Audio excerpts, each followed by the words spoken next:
The first time he barked, the whole battle stopped in its tracks in the middle of the brightly lit International Airport terminal, as if someone had pressed an invisible pause button for hundreds of people at once. I led him, dragging his handlers a few meters before letting go of the leashes and running free, his gaze fixed on a point at the end of the street. There was an abandoned suitcase in the corridor. There were no suspicious people around, and there wasn't a boarding gate crowded with people worried about missing their flight. There's a white post. The first screams after the arrival of the police, the sound of the passenger sirens, came when their four muscular bodies formed a tight circle around the little boy. Rigid, their backs straight, creating a living wall that separated the girl from the rest of the world. "Rex, halt!" Sergeant Marco Herrera roared, his voice cracking with a mix of discipline and pure terror. His gaze remained fixed on Rex's shoulders. Unable to comprehend why he was now surrounded by kneeling defenders and bulletproof blankets. The airport interior froze. Flight announcements crashed into the sky, suitcases spun on their bases until they hit the glass walls, and for a few seconds the only sound was the synchronized barking of four dogs who seemed to sense something no human could see. From inside the circle, the world was different. Only echoes of explosions and screams, erased by the octopus, remain. Hello to the rain on the scorched earth. Hello to the waste of a glove that didn't cover your stomach. Hello to the dried blood on a plate with a name worth more than any order. And it smelled like her. The girl screamed with that high-pitched scream that pierced through any helmet, any fur, and any training. But beneath the scent of her tears there was something else, something that struck him like a silent nasal gunshot. There it is. Hidden between the gray teddy bear and the pink canvas with a cloud print is the trace that breaks something inside your scarred chest. The same smell of skin, shampoo, and cheap detergent you once slept with, behind you, trapped in the water of a man who will never return soon. Rex growled, but it wasn't a soft growl. It was the harsh sound of a memory awakening too quickly. His paws pounded the glistening ground, and without realizing it, he moved to the front of the other three, positioning himself directly in front of her, so close she could feel the sun's rays against his snout. "Marco, I'm not normal," murmured Diaz, another of the handlers, tightening the leash that dangled uselessly from his hand. The airport security monitor, mounted above the waiting area door, displayed a perfect circle of dogs surrounding a small pink dot. Behind the glass, the passengers held their mobile phones aloft. She felt for an elderly woman who was hurt, which had nothing to do with work or rules. She did it with a determination that seemed as simple as an act of rebellion. "Close off the area," he finally ordered, reaching for the radio he had over his shoulder. The security doors began to slide slowly. In the midst of it all, the little girl stopped crying for a second. Her large eyes, still filled with tears, opened and met Rex's face. I had no words to describe what I saw.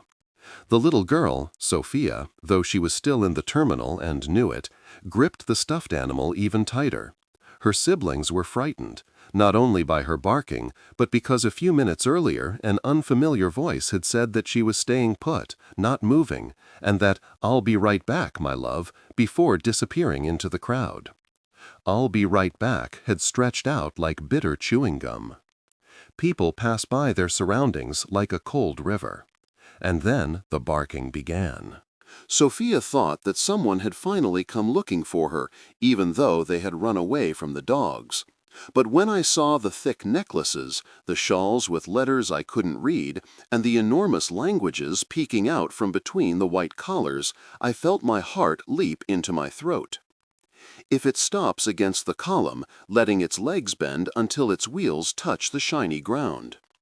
Then the larger dog approached a higher step and lowered her head. Her eyes were at her eye level, and for the first time Soph didn't realize that they weren't eyes of disgust, but of infinite weariness. "Don't kill me," he whispered in a broken voice, unsure of himself. He could hear it among so many barks that beat against his own chest. Rex stopped slowly. Somewhere behind those dark coffee-colored eyes, Rex's memory didn't see an airport. I saw a desert. The air doesn't smell of coffee or expensive perfume, or a hot stadium, or a rifle, or being trapped in boots in the middle of the night. Rex, search! Good boy, Rex, like that. Relax, buddy, I'm here. The voice that called him was always accompanied by the sound of a vest being adjusted, a helmet hitting against the metal of the truck door, and a loud laugh that appeared even where there shouldn't be laughter. That voice belonged to Sergeant Daniel Ortiz. His scent was etched into every fiber of the dog's being, mixed with talcum powder, sweat, and something sweet, very faint, that only appeared on Sundays at the base. When they sat on their hands, Daniel took off his gloves and let his hands touch Rex's body with childlike depravity. Look, Sophie, pet him quickly, like this. Is his name Rex like the dinosaurs? He's called Rex because he's a king, but shh, don't tell him, he'll believe it. The laughter of that day merged with a truth that did not come from heaven. Rex remembered the weight of Daniel's body falling on him, covered in rubble. A language that always heralded a walk, and that this time was never complete. Now I see the silence. And now, with time, I reach the cage. You know very well that Rex isn't ready for public service, he told the unit's psychologist the last time Marco signed a document to remove him from the municipal shelter and transfer him to the rehabilitation program. Circles within a space that's too small. Rex had a past. Unstable dog. Severe combat trauma. Risk to non-trained personnel. Marco had read all those reports. However, every time he approached him, he saw a monster, a mere distorted reflection of himself, someone who had also abandoned the war despite having surrendered his uniform. Stay here or die there. The dilemma is summed up in this phrase. Therefore, when he proposed that Rex join the airport's canine unit, not as a show dog, but as a high-risk tactical shelter, Marco agreed with a mixture of guilt and hope. Up until that day, it had worked more or less well. I work like someone who keeps a promise. Now I saw him there, breaking all the rules that kept him alive. Instead of attacking him, protect him. Marco, we have to get him out of there, the airport security agent's voice says through the earpiece. If the dogs detected something, it could be on the surface or inside that stuffed animal, and we can't afford to have a smaller one get in the way. Marco looked at the girl for another moment. One wonders how much terror such a small body can hold, surrounded by boots, weapons, and barking dogs. I'm coming, I finally say, loosening my coat so I can bend down better. They know me. The first step inside the circle was like crossing an invisible membrane.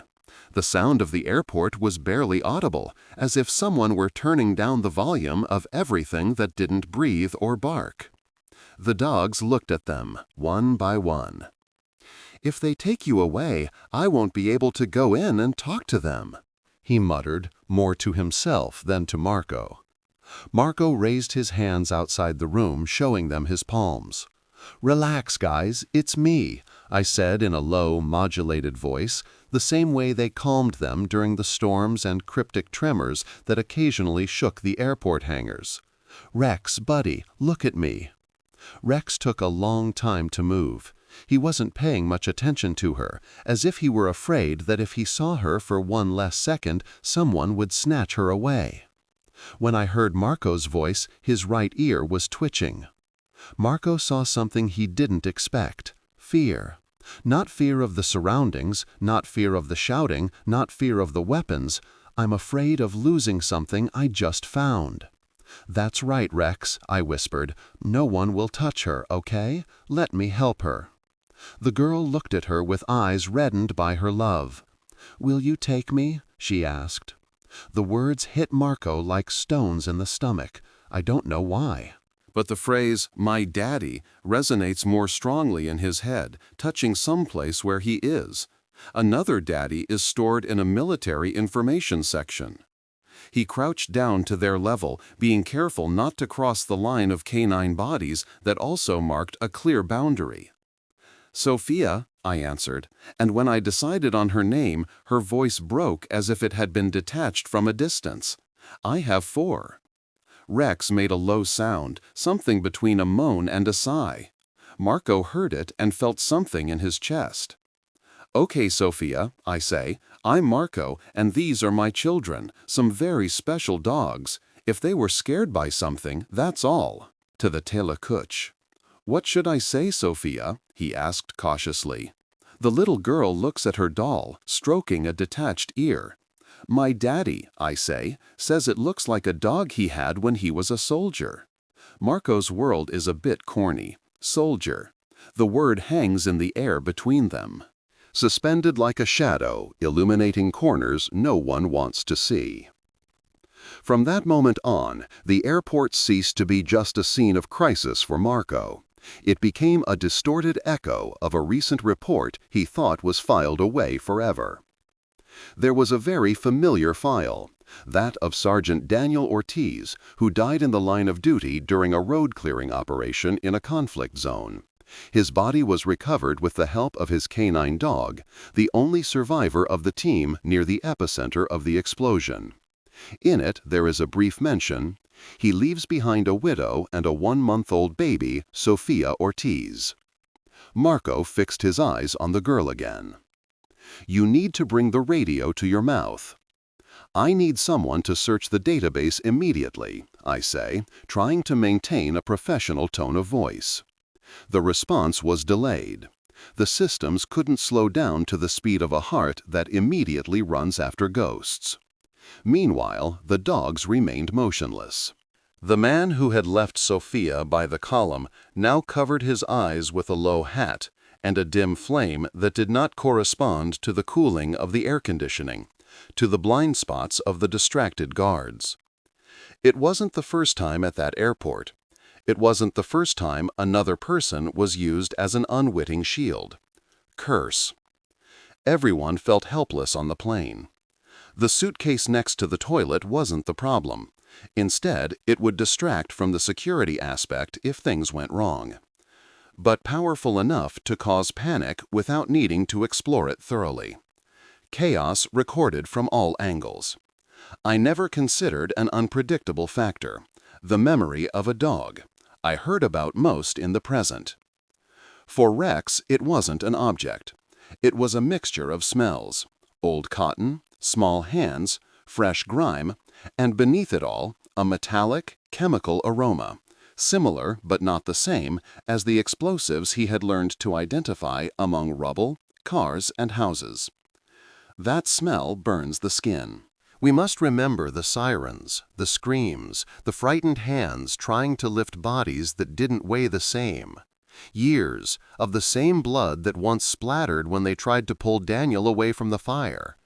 Not exactly. It wasn't the same sweat. It wasn't the same prick. It wasn't the same tobacco caught in the green flame. Cinnamon. Rex felt a pull somewhere in his mind where time wasn't linear. "Little sister, you have to take care of her when you're not here, Rex." Years have passed since that moment, but some of my memories do not age like those of a human being. Rex didn't know he was dead, but he knew his absence was permanent. Daniel was found among every group of rookie soldiers, among every airport guard, among every man with boots and big hands, and they never found him. Now, suddenly, she was facing the one thing Daniel had asked her to do when she was not at school. Rex went one step further. "Marco, I have something." The voice on the radio came through interference, but each word resonated with the weight of a confirmation. I closed my eyes for a second that felt like an eternity. The noise from the airport grew louder. Even the dog's barking seemed to fade away. "Mom?" he asked, until he guessed the answer. "He passed away 6 months ago from an illness," the voice replied. Legal custody was transferred to a maternal uncle, Jose, whose name is Luis Angel. Jose Luis Avila. Marco looked around. Among the crowd, it was difficult to distinguish faces, but he could only identify certain behaviors. Someone who was too quiet, someone who was measuring the exits, someone who was looking for more reassurance than flight announcements.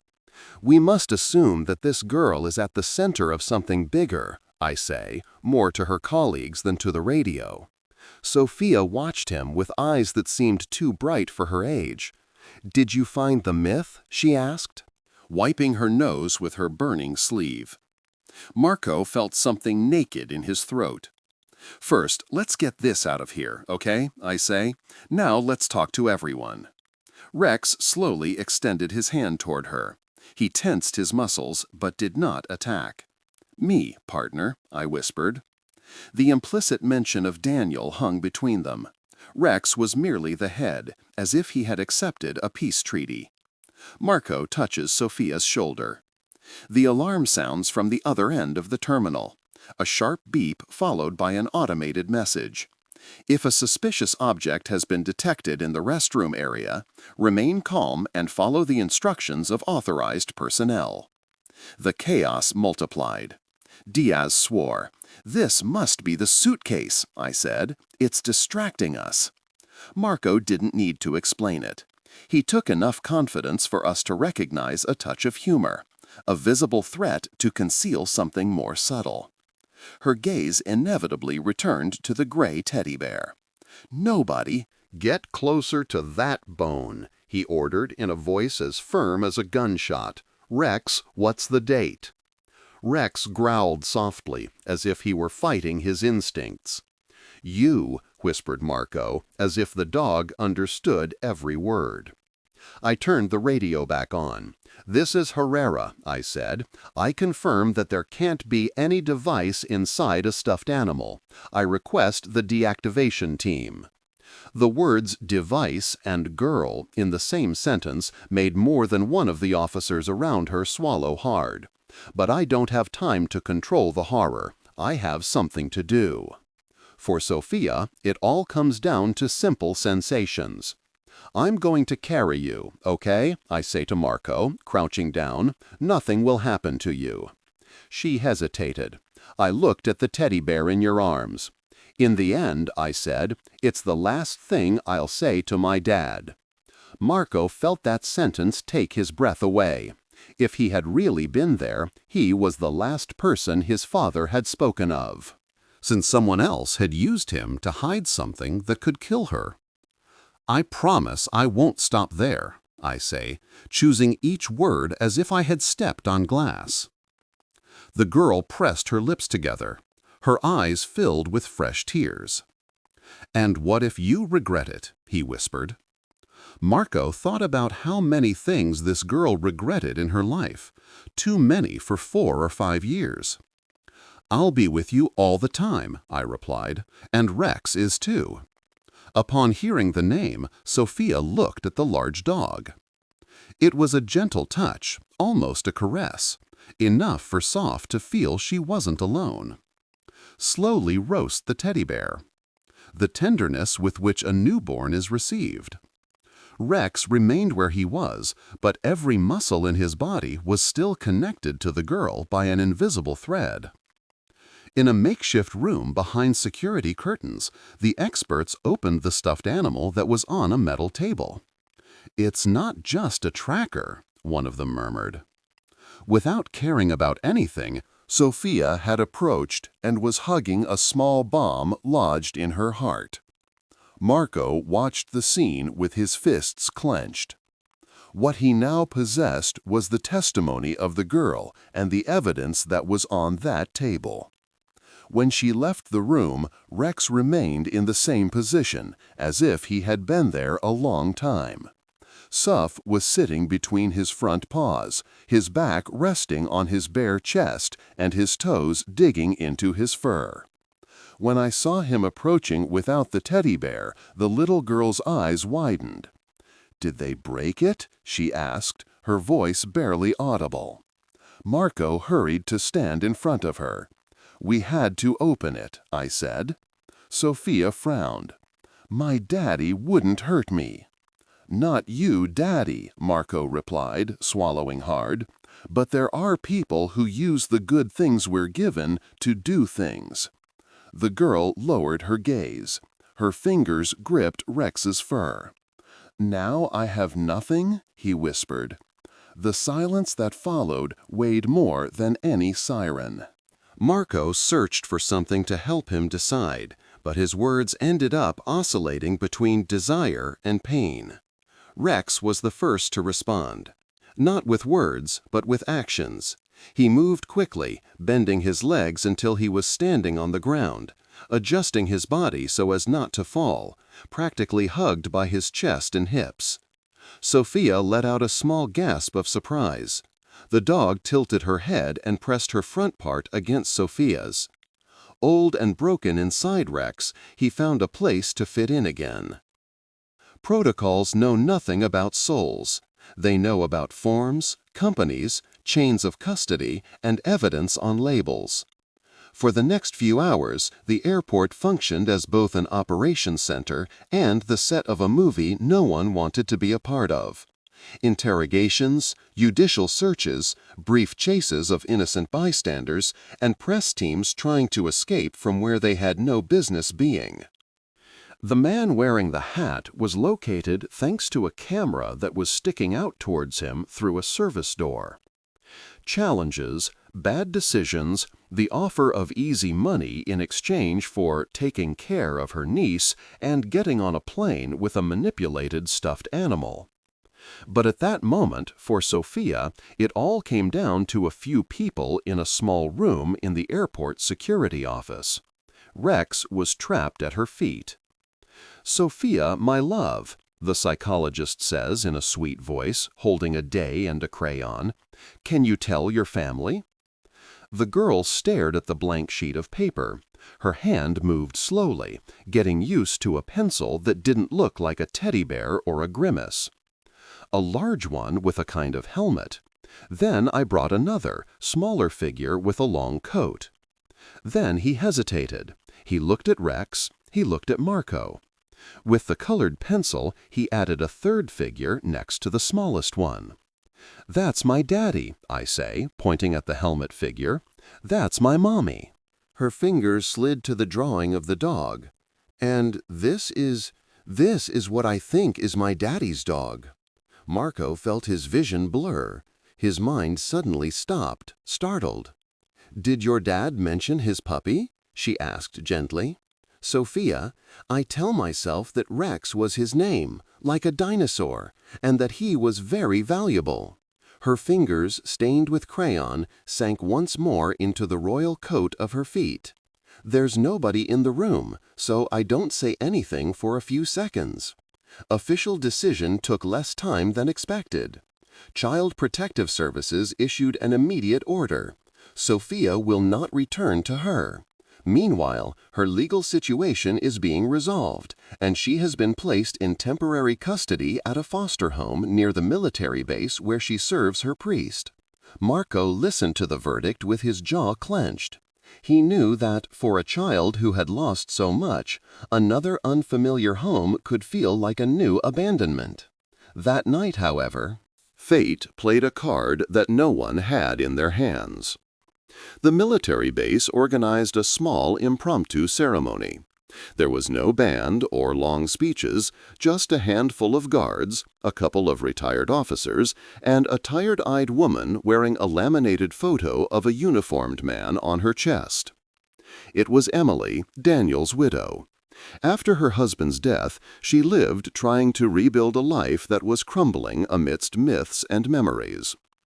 When she came in, due to a call from her husband's former unit, informing him that his daughter had been at the center of an incident at the airport and that Daniel's dog had been the unwitting hero, he dropped everything and took the first transport to the base. Sophia waited in a small room, sitting on a bench too high for her feet. Rex was huddled to one side like a faithful shadow. When the door opened and Emily entered, mother and daughter took a second to look at each other like two strangers who seemed too similar to someone else. "Mommy," Sophia whispered, initially uncertain, as if a forgotten word proved it. Emily now falls into the trap she herself betrayed. "My love, my love, my love," she repeated between sobs. No one explained legal details, procedures, or closures at that time. There were more urgent things to sign: how to rebuild, amidst tears and clumsy caresses, a bond that had survived despite everything. Rex approached space. She sat down beside them and rested her head on Sophia's lap, allowing the hand of a little girl and the hand of a woman to rest on her at all times. In that instant, something in the universe seemed to align. A few days later, the airport returned to its usual routine. The announcements resumed their monotonous sound, the cafes began to fill up again, and queues started forming outside security checkpoints where people wanted to remove their shoes. But there was one change that didn't appear in the internal newsletters. Around the main door, in a glass display case, there was now a small gold plaque with the engraved image of a German Shepherd. The text read, "In honor of Rex of the Canine Unit, whose instinct and loyalty saved lives the day the dogs surrounded a little girl who was crying uncontrollably. While Rex was present, the other dogs protected him like a shield." The video of the incident circulated on social media for weeks. At first, people were shocked, believing the dogs were trying to attack her. Later, when the truth came out, millions of comments flooded the internet, talking about four-legged dogs, miracles, and destinies that intertwine. What wasn't seen in any of the videos was what happened next. The nights Sophia would wake up crying in the shelter, screaming that the bird hadn't fallen, but that it had broken a bone, and she would only calm down when she felt the weight of a furry head on her chest. They also spent afternoons, when Marco fell, outside the clock, training Rex with gentle exercises while Sophia watched from a bench, learning to give commands with a voice that was initially shrill but grew quieter as she slept. She rejected the game, and in the end she chased a ball she threw, not because she was interested in the object, but because she cared about the laughter she dreamed of. The legal process was long, as is often the case with processes involving paperwork, companies, and people who believe they can decide on the lives of others from an office. Family in construction. Like Rex needed her. It wasn't an impulsive decision. Marco thinks about the whole numbers, the sleepless nights staring at the head of his small department, remembering the faces of fallen comrades, the orphaned children in war zones, the dogs killed for being too dangerous. Finally, one afternoon, he showed up at the youth services office with a rug under his arm. Inside were his papers: clean background check, military service record, psychological evaluations, income receipts, references from the Canine Unit, and a handwritten letter. In the letter, I didn't use legal terms or technical jargon. I only wrote what I felt capable of offering: technology, food, a warm bed, accompaniment to medical therapy, and, above all, the promise that Soph would neither return nor feel abandoned. Months later, in a small courtroom, a judge read this case. "Custody is granted," I say finally. "Sophia Ortiz will live under the guardianship of Marco Herrera, with periodic state supervision. The police dog Rex will be retired from active duty and registered as an emotional support animal under the same guardianship." The words were solemn, important, but for the three of them, the meaning was simpler. It meant, now we are family. The ceremony at the base, a few weeks later, was more formal than the impromptu one that night. Rex was wearing a new harness, black with gold details. Sophia let go of Marco's hand. She took a worn dress and some worn-out sneakers. On the other hand, she handed him a bracelet woven with the unit's colors, belonging to one of the soldiers, as a lucky charm. When the names were announced, the people applauded. Some acts of service are interconnected, the commander says with extraordinary honesty, and others stem from something we can't explain with manuals. This dog didn't just save a child, he reminds us why we do what we do. They gave Rex a special medal fitted to his collar. When Marco was there, Soph was stretched out on his feet so he could see better, his eyes shining with a mixture of pride and something akin to healing. Now I see the moment the photographers were waiting for, the official photo. Marco in the center, Rex sitting on one side, Sophie on the other, one little hand resting on the dog's back, the other tangled in the man's fingers. The flash captured more than 3 figures. It captured one before and one after. Over time, the memory of the day 4 dogs surrounded a dying girl became a story that people told with variations, as always with modern legends. Some exaggerated the details, others invented stories that never existed, but the essence remained, something they had disobeyed to protect, and that disobedience had saved a life. In the small house where she lives now, the story is told differently. "Do you wake up when all the dogs surround me?" Sophia asked several times, a few years older now, while making mistakes in a notebook. "Of course I agree," Marco replied, smiling wearily. "If I have a heart attack." Sophia laughed. Rex snorted, placing the horse on its feet. As the years passed, the traumas didn't disappear as if by magic.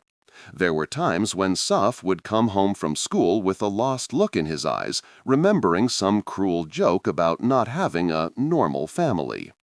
That gradually filled the gaps, afternoons of chores where the dog served as an improvised lunch. Visits to the base where he and Daniel approached to greet with respect and unexpected tenderness. On one of those visits, years later, Sophia stopped in front of a wall of photographs. They were portraits of fallen soldiers, all with the same gaze, which would be frozen forever on glossy paper. If I was looking at one in particular, a young man with a slight smile and dark eyes very similar to his own. "That's your dad," Marco says, approaching silently. "Sophia, just stretch out your hand and place your fingers on the cold glass covering the photo." "Do you think he sees us?" he asked. Marco looked at the picture, approached Sophia, and then Rex, who had arrived and was sitting to one side, because he knew that this was an important moment. "If there's anyone who has nothing to lose, it's him," I replied with a slight smile. They called Sophia away for a moment. Then, with a seriousness that belied her age, I said, "So I'm not so upset that she left, because otherwise I would never have found either Rex or you." His words didn't erase the pain, but they transformed it into something one could live with. Rex, not understanding the content but sensing the change in the air, raised his head and let out a small bark, as if approving of the conclusion.